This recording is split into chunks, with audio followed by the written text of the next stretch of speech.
Halo teman-teman, apa kabar semuanya? Salam sehat ya. Saya Prabu, pria antar benua. Kali ini teman-teman, saya coba ajak kalian jalan-jalan ke Vietnam, tepatnya ke kota Hanoi, ibu kota negara Vietnam. Saya ajak kalian untuk mengenal sejarah kota ini yang berasal dari abad 11 dan juga bangunan-bangunan penting di masa pemerintahan Ho Chi Minh dan juga pemandangan alamnya yang luar biasa. Namun teman-teman, jangan lupa untuk klik tombol like, share, subscribe dan nyalakan loncengnya agar kalian terus bisa dengan Prabu jalan-jalan di video berikutnya. Dan sekarang kita langsung menuju ke kota Hanoi. สวัสดีครับสบายดีไหมครับ كيف حالكم طارق inspector السلام عليكم نجسا Gámaz Csabat, Rogor Zandebit. Manisma Jó napot kívánok! Üdvözöljük Magyarországot, Budapest! Konnichiwa minasan Ciao, come stai? Prego. Hello，大家好，欢迎来到中国。 Merhaba nasılsın Comment allez-vous? Bienvenue. Saatnya jalan-jalan keliling dunia bersama Prabu. Prabu, pria antar benua. Kota Hanoi. Nah teman-teman, sebelum saya ajak kalian jalan-jalan di kota Hanoi, mari saya ajak kalian untuk mengenal peta wilayah dan populasi dari negara Vietnam dan juga kota Hanoi. Negara Vietnam. Nama resmi negara ini adalah Republik Sosialis Vietnam. Berada di wilayah paling timur di semenanjung Indochina di Asia Tenggara. Vietnam berbatasan dengan Republik Rakyat Tiongkok di sebelah utara, Laos di sebelah barat laut, Kamboja di sebelah barat daya, dan di sebelah timur terbentang Laut Cina Selatan. Terlihat di peta, negara Vietnam berada di sepanjang pantai Laut Cina Selatan dari utara hingga ke selatan. Di utara terdapat kota Hanoi yang menjadi kota terbesar di wilayah utara dan saat ini menjadi ibu kota negara Vietnam. Di tengah terdapat kota Da Nang yang menjadi kota terbesar di wilayah tengah Vietnam. Sedangkan di selatan terdapat Ho Chi Minh City yang dahulunya bernama kota Saigon dan menjadi kota terbesar di wilayah selatan Vietnam. Untuk populasi, kota Hanoi mempunyai jumlah penduduk sebesar 8.054.000 jiwa menurut sensus di tahun 2019. Sedangkan jumlah penduduk negara Vietnam saat ini sebesar 95.540.000 jiwa menurut sensus di tahun 2018. Dan luas kota Hanoi adalah 3.359 km persegi, sedangkan untuk luas negara Vietnam adalah 331.212 km persegi. Nah, demikian teman-teman informasi mengenai peta wilayah dan populasi negara Vietnam dan kota Hanoi. Sekarang saya ajak kalian mengenal sejarah singkat kota Hanoi. Kota Hanoi adalah ibu kota negara Vietnam yang terletak di tepi barat Sungai Merah. Pada tahun 1010, Raja Ly Thai To menjadi penguasa pertama dinasti Ly yang berkuasa di Vietnam dari tahun 1009 hingga tahun 1225. Beliau memilih situs Hanoi yang dinamai Than Long atau Rising Dragon sebagai ibu kotanya hingga di tahun 1802. Mulai dari tahun 1802 hingga tahun 1945, ibu kota Hanoi dipindahkan ke kota Hue oleh dinasti Nguyen, yaitu dinasti terakhir di Vietnam. Kota ini pernah mengalami beberapa kali pergantian nama dan salah satunya pernah dinamai Don Kin pada masa kekuasaan dinasti Le dari tahun 1428 hingga tahun 1787.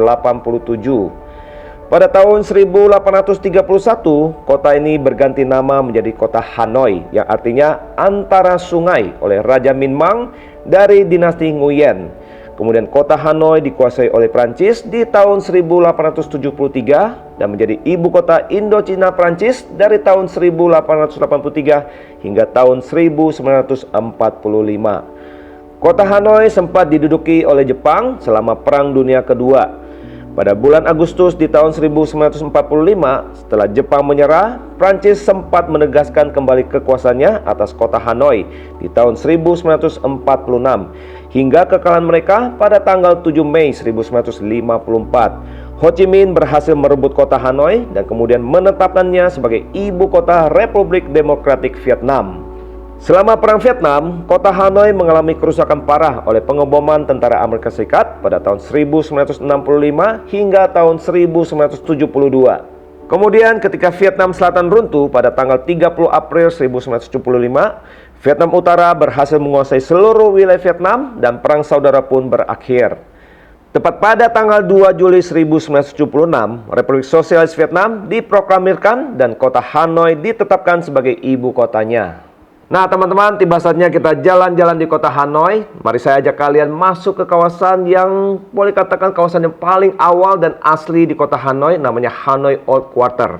Di sini saya ajak kalian memasuki jalan-jalan kecil yang telah menjadi detak jantung kota Hanoi dengan jejak sejarahnya yang sangat panjang sejak 1000 tahun yang lalu. Kawasan ini dibangun pada masa dinasti Li dan dinasti Tran yang terletak sekitar 1,8 km di sebelah timur dari benteng Kekaisaran Thăng Long. Kawasan ini pada zaman dahulu merupakan kawasan perumahan, manufaktur, dan komersial, di mana di setiap jalannya mengkhususkan diri pada satu jenis manufaktur atau perdagangan tertentu. Di sepanjang jalan ini masih terlihat bangunan-bangunan tua dari peninggalan arsitektural khas Vietnam yang umumnya dibangun pada abad ke-18 hingga abad ke-19, yang kini telah bercampur dengan keriuhan modernisasi berupa sepeda motor yang tidak pernah berhenti berlalu lalang, dan juga para pedagang kaki lima yang asik menjajakan dagangannya seperti sayuran, buah-buahan, souvenir, serta ruko-ruko yang menjual pernak-pernik agama Buddha hingga makanan khas Vietnam yang lezat.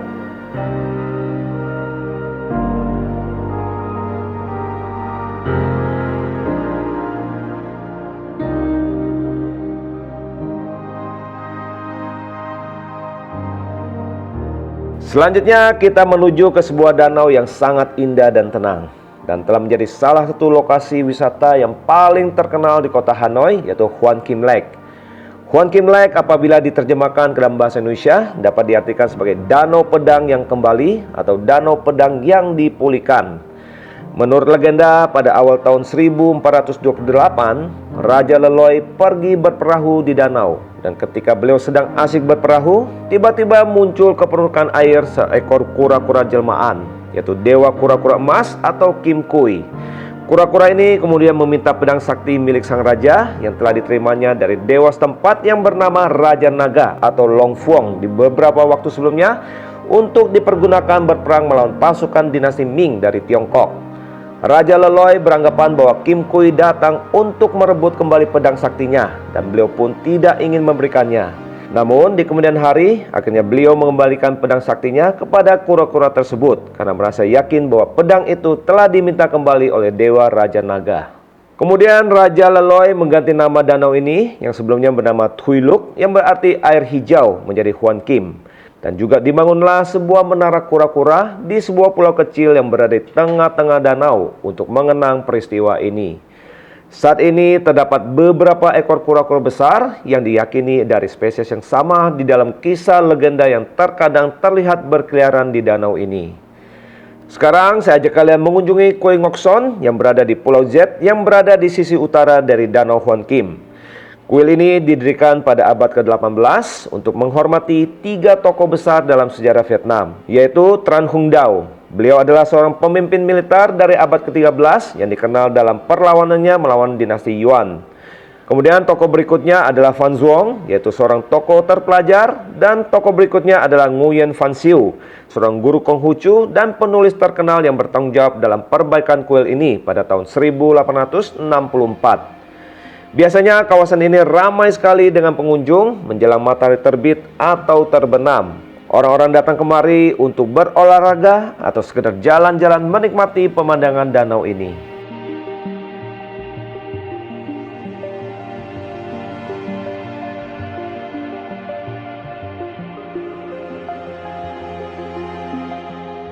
Berikutnya kita kunjungi benteng Kekaisaran Thăng Long atau yang juga dikenal dengan Benteng Hanoi yang dibangun selama kekuasaan dinasti Li pada tahun 1010. Benteng ini berdiri kokoh setinggi 40 meter dan menjadi pusat politik negara Vietnam selama 13 abad dan juga berfungsi sebagai ibu kota Vietnam selama 8 abad. Sekarang saya ajak kalian masuk ke dalam benteng ini untuk berkeliling dan mengunjungi ruang pamerannya, di mana tersimpan banyak artefak dan koleksi yang berasal dari abad ke-6 hingga abad ke-20, seperti koin perunggu, keramik, dan tembikar yang berasal dari negeri Tiongkok dan juga dari negara-negara Asia lainnya. Hal ini menunjukkan sebuah jalinan hubungan perdagangan yang sangat erat sekali yang pernah terjadi di daerah Hanoi pada masa itu.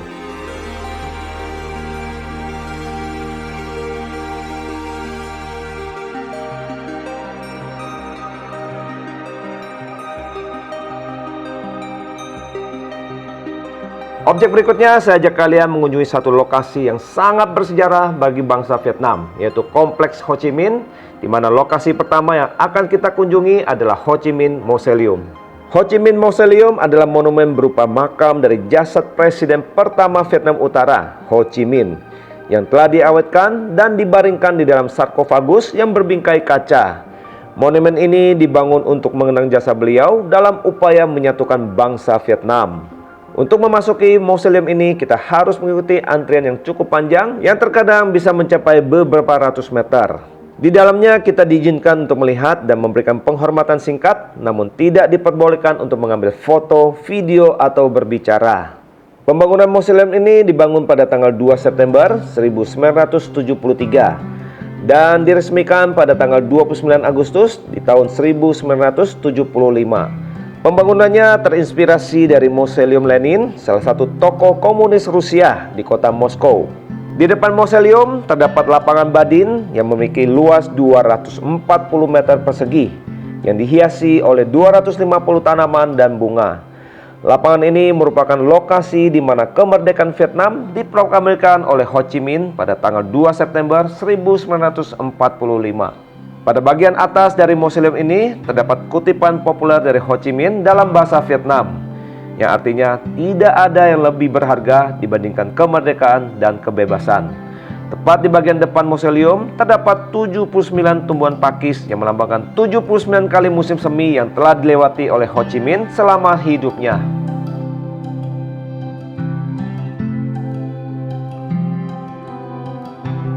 Masih di dalam kompleks Ho Chi Minh, sekarang saya ajak kalian mengunjungi rumah panggung Ho Chi Minh.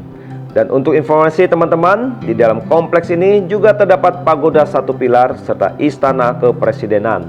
Selama Ho Chi Minh menjabat sebagai presiden Vietnam, beliau memutuskan untuk tidak menetap di dalam istana kepresidenan, melainkan di sebuah rumah panggung sederhana di belakangnya. Bangunan ini wajib kita kunjungi untuk mengenal lebih dalam tentang salah satu tokoh terhebat di dunia dari abad ke-20. Seharusnya beliau dapat menempati istana kepresidenan yang sebelumnya dibangun sebagai kediaman para mantan gubernur Prancis. Namun kenangan dan kebencian yang begitu menyakitkan di hati orang-orang Vietnam, sehingga Ho Chi Minh pun tidak memiliki keinginan untuk tinggal di istana warisan mereka. Pada suatu ketika, Ho Chi Minh berkunjung ke pedesaan dan beliau melihat rumah-rumah panggung tradisional di sana. Ho Chi Minh pun terinspirasi dan menyuruhkan agar model serupa untuk dijadikan tempat tinggalnya. Kemudian sebuah istana presiden baru yang sederhana pun dibangun dengan hanya memiliki 2 kamar kecil tanpa toilet. Inilah tempat beliau menghabiskan hidupnya sebagai presiden Vietnam sampai kematiannya pada tahun 1969. Rumah panggung ini adalah gambaran yang jelas dari citra beliau sebagai manusia yang sederhana, yang sangat menyukai alam dengan pohon, bunga, dan kolam ikan di sekitarnya.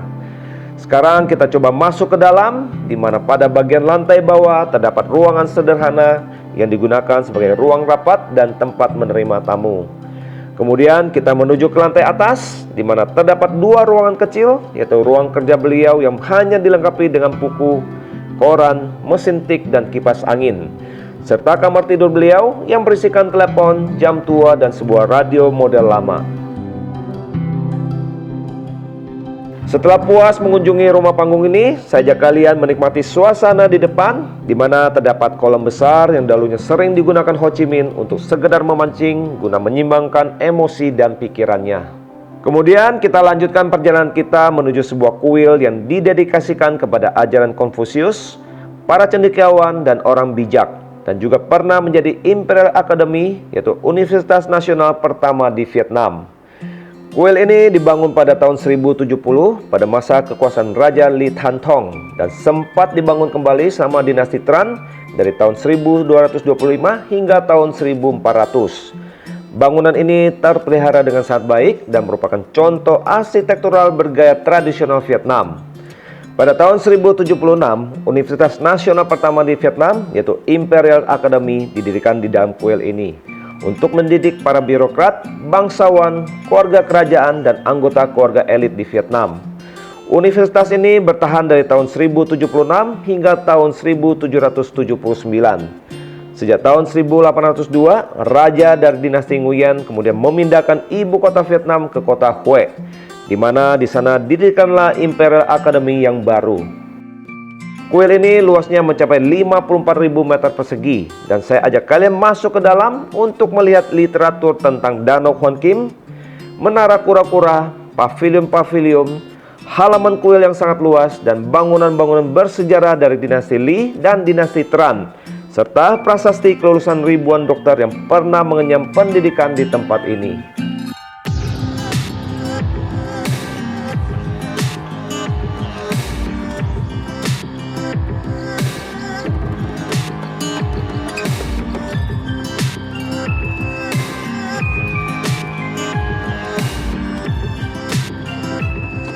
Lanjut lagi, saya ajak kalian menikmati pemandangan alam yang sangat indah di kota Hanoi, yaitu sebuah danau terbesar di kota Hanoi, namanya West Lake atau Danau Tai Ho, yang berada di distrik elit dengan nama yang sama, yaitu Tai Ho.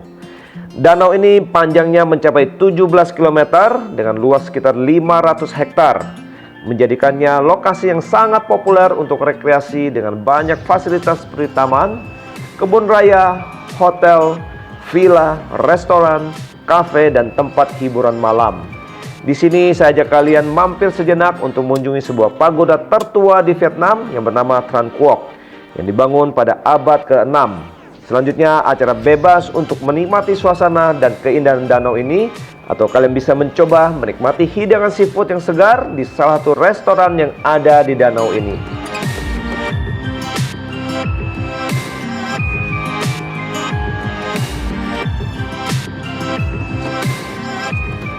Ketika waktu malam tiba, salah satu acara yang paling seru di kota Hanoi yaitu dengan menonton water puppet show yang sangat unik. Kita coba mampir ke Teater Than Long untuk menikmati salah satu atraksi budaya khas Vietnam Utara yang pertama kali dimulai di delta Sungai Merah.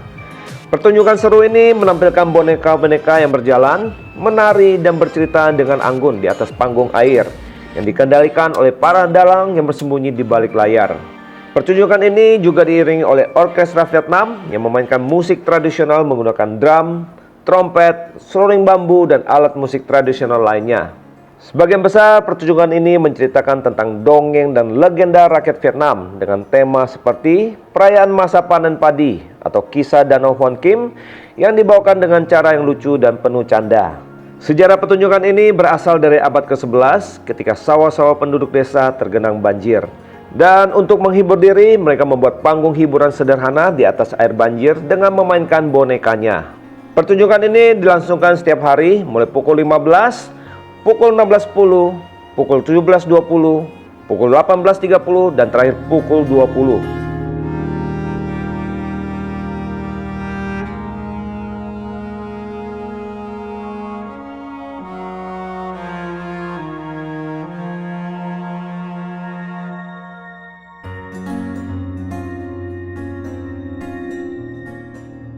Lanjut lagi, sekarang saya ajak kalian untuk berlibur di satu daerah yang terkenal dengan keindahan alam pedesanya dan udaranya yang sangat sejuk sekali.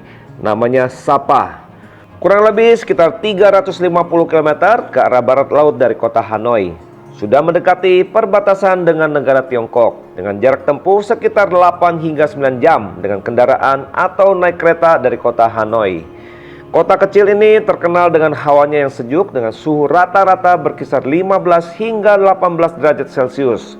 Kota ini hampir selalu diselimuti kabut di sepanjang tahunnya karena terletak di lereng Gunung Phan Xiphan yang berada di ketinggian 1.600 meter dari permukaan laut. Dan untuk diketahui, puncak Gunung Phan Xiphan mencapai ketinggian hingga 3.143 meter dari permukaan laut. Pada musim dingin, di bulan Desember hingga bulan Februari, suhu udara bisa mencapai lebih dingin, berkisar di antara 8 hingga 12 derajat Celcius. Karena cuacanya yang sering berubah-ubah, Sapa juga dikenal sebagai kota dengan 4 musim dalam satu hari, yaitu musim semi di pagi hari, musim panas di siang hari, musim gugur di sore hari, dan musim dingin di malam hari. Nah teman-teman, aktivitas apa saja yang bisa kita lakukan selama di Sapa? Antara lain, mengunjungi Museum Sapa untuk mengenal sejarah dan budaya etnis minoritas yang tinggal di Sapa dan peninggalan semasa kolonial Prancis. Lalu mengunjungi Cat Cat Village, salah satu desa tertua di Sapa dengan etnis Hmong yang tinggal di sana.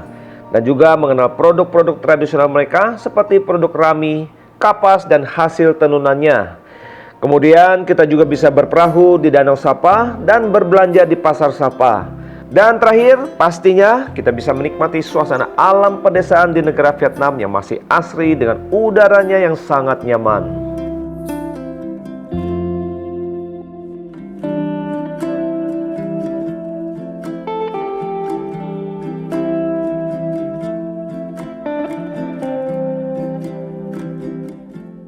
Dan inilah objek terakhir kita selama di Vietnam Utara. Saya ajak kalian jalan-jalan ke Halong Bay, di mana kita akan coba naik kapal cruise. Dari kota Hanoi menuju Halong Bay jaraknya mencapai 180 km dengan waktu tempuh sekitar 3,5 jam dengan kendaraan. Tiba di Halong Bay, saya ajak kalian langsung ke dermaga untuk memulai petualangan yang sangat seru sekali, yaitu menyusuri Halong Bay atau Teluk Halong dengan pulau-pulaunya yang sangat indah dengan kapal cruise. Dan perjalanan ini semakin seru karena kita juga akan bermalam di dalam kapal cruise. Wow, acara seru sekali dan sangat fantastik. Halong Bay merupakan sebuah teluk yang luasnya sekitar 1.500 km persegi dengan garis pantainya yang mencapai 120 km. Teluk ini berada di dalam Teluk Tonkin, sudah dekat perbatasan dengan negara Tiongkok. Di Halong Bay ini terdapat sekitar 1.969 pulau-pulau batu kapur yang menjulang tinggi secara spektakuler dari laut. Dan beberapa di antaranya memiliki goa yang besar di mana di dalamnya terdapat stalaktit dan stalagmit. Sejak tahun 1994, Halong Bay ditetapkan sebagai situs warisan dunia UNESCO. Selama perjalananku, saya akan ajak kalian mengunjungi Pulau Sung Sot dengan goa stalaktit dan stalagmitnya yang mengagumkan. Kemudian kita singgah di sebuah desa nelayan untuk mengikuti acara naik kapal menelusuri tebing-tebing pulau yang sangat menakjubkan. Berikutnya menuju Pulau Titop. Di sini teman-teman bisa berenang sepuas-puasnya.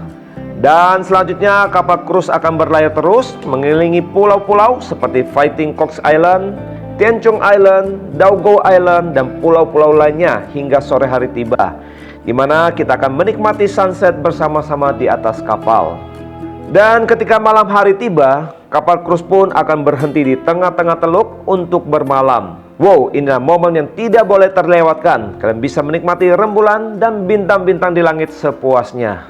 Keesokan harinya saya ajak kalian untuk menikmati sunrise sambil menyeruput secangkir kopi. Mantap sekali. Dan dilanjutkan dengan mengikuti acara Tai Chi yang diadakan di atas dek kapal bersama seorang instruktur profesional. Selanjutnya acara terakhir, kalian bisa mengikuti acara cooking class yang sangat seru sekali hingga kapal menghantar kita tiba kembali di dermaga.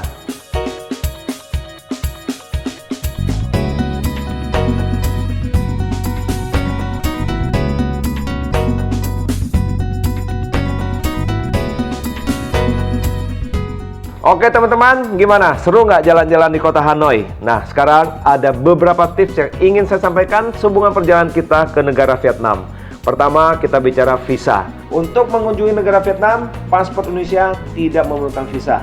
Berikutnya, kita bicara cuaca. Untuk cuaca di kota Ho Chi Minh, hampir mirip dengan cuaca yang ada di Indonesia. Kemudian kita bicara keamanan. Penduduk lokal negara Vietnam terkenal ramah dan banyak sekali turis-turis mancanegara datang kemari. So teman-teman, silakan datang ke kota ini tanpa perlu ragu-ragu. Berikutnya kita bicara mata uang. Negara Vietnam menggunakan mata uang namanya dong atau kodenya VND. 1 dong setara dengan 0,64 rupiah. Namun teman-teman, kalian mesti double check untuk final rate menjelang hari keberangkatan. Demikian teman-teman jalan-jalan seru kita di kota Hanoi. Bagi kalian suka dengan video ini, silakan klik tombol like, share, subscribe, dan nyalakan loncengnya. Dan bagi kalian yang penasaran kota mana yang ingin kalian kunjungi untuk saya bahas di video berikutnya, silahkan komen di bawah. Saya Prabu, pria antar benua.